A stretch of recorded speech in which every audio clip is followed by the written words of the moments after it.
Hello and welcome back. Another day, another session, another logic, reasoning, basically problem solving opportunity. So, diving into the solution straight away, assuming you have tried out the problem by yourself, and I think in this case, most people would have found it reasonably doable, except the dense part of the information that the whole story is in long sentences. So it might take a couple of reading if you are slow at reading. Those who are good at reading could have captured the information very quickly. The logic part wasn't too challenging, and the number of steps, the logic part is never challenging. The number of steps required also wasn't too high. So this is once again the kind of set that all of us should definitely be mastering or scoring from in the exam scenario. So let me dive into the story, assuming you have read the case and tried it well. So there are 5 islands A, B, C, D and E in Nicobar. Great, I have captured that. A, B, C, D, E are my 5 islands. 2 of these have a post office, 3 have schools and 3 are accessible by a bridge. So these are my 3 schools, these are my 2 post offices, these are my 3 bridges. You do not need this artwork, this is just to kill my own boredom. Furthermore, the story told me that 2 have a population of more than 5,000 each, 2 have a population between 2,000 and 5,000 each, and 1 has a population of less than 2,000. So I've captured that information as well. 2 islands have a population of more than 5,000, 2 islands have a population of between 2,000 and 5,000, and 1 island alone has a population of less than 2,000. So just capturing key pieces of information. Furthermore, somewhere in the middle, 2 of these islands have electricity in addition to certain other facilities such as school and accessibility by bridge. So this was important. 2 of these islands have one more feature known as electricity. So these are my electricity poles. And the important part was to pay attention that it is on top of certain other facilities such as school and accessibility by bridge. So later when you decide which village has electricity, that village already should have a school and already should have a bridge. Only then you know that it can have electricity. Or you could have come to this point later as you investigated further. Now this is where our deductive reasoning journey starts. The first piece of information told me the island with a population of less than 2,000 has a school but does not have a post office, nor is it accessible by a bridge. So because this paragraph is in one long sentence, essentially not in bullet points, that could have added that extra difficulty. So you need to zoom in and catch this information before moving further. This is one of your rules, right? The island with a population of less than 2,000. I have an island marked and ready with a population of less than 2,000. It has a school, so let me give it a school.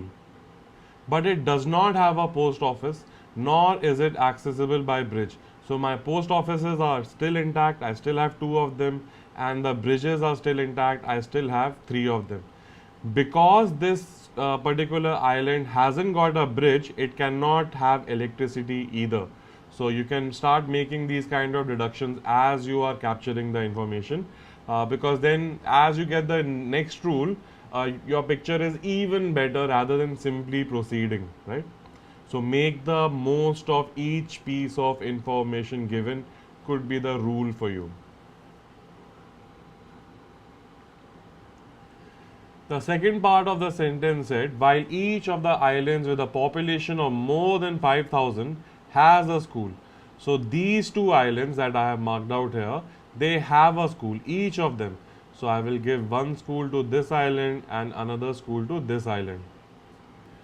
Furthermore, of the 2 islands having population between 2,000 and 5,000, only one has a post office and is accessible by bridge. So between 2 of them, only one has a post office, I do not know which one, and is accessible by bridge. That means one of them has both a post office and the bridge, and the other one hasn't got any of them, but I do not know which one. In fact, right now I do not even know what are the names, so it doesn't matter. But just for reference, I have put this in the middle to show that right now I'm not sure where Furthermore, and this is where it gets easier and easier, island A is accessible by bridge. So this little piece of information tells me that island A is definitely ruled out for this particular island which is less than 2000, because island A is accessible by bridge and this island has not got a bridge. That I know for sure. So I know from this story, for the island with the less than 2000 population story, A is definitely ruled out. Actually, I can make one more deduction before moving forward. I know this island there is no bridge. Between these two islands there is a single bridge. That means the remaining two bridges must go to these two islands with the population of more than 5000. So that's what I meant by making a deduction, because the information is in front of you. I did not need any more rules to come to this point. This conclusion could have been made earlier or later, which is also fine. Furthermore, I also know there is one post box left. I know this island has not got any post box. I was also told that between these two, one of them has a post box. That means this post box will go to one of these two islands. I'm not sure which one right now. Moving back to my information given, island B has a population of more than 5000.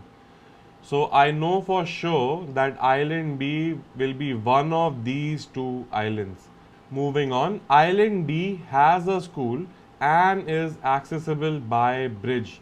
So once again, because there is a bridge and I know this island cannot have a bridge, island with a bridge, so I know D is also ruled out for me. And when I'm thinking of ruling out islands for this category, I also know B, because it is definitely above the 5k mark, also does not belong to this small island or the island with low population. Spend a second more with this rule again. Island D has a school and is accessible by bridge. So D is not in this box. Can it be one of these? It cannot be one of these two islands because there are no schools on these islands, and I know D has a school, which tells me that D definitely goes to this category again, the more than 5000 population category. Furthermore, D does not have a post office. So great, now I can put D in one slot, and D hasn't got the post office. That means the post office will definitely go to B. So great, my actual literal picture is getting better and better. Last sentence said, while island E has a school but is not accessible by a bridge. My school islands are this, this and this. These two are already ruled out, one, and secondly I already know this is the island with a school but with no bridge. So E will go to this island and A and C will go to the 2K, the between 2K and 5K category islands. Let me visit this one rule again. Island A is accessible by bridge. That means island A has the bridge and therefore island A also has the post office.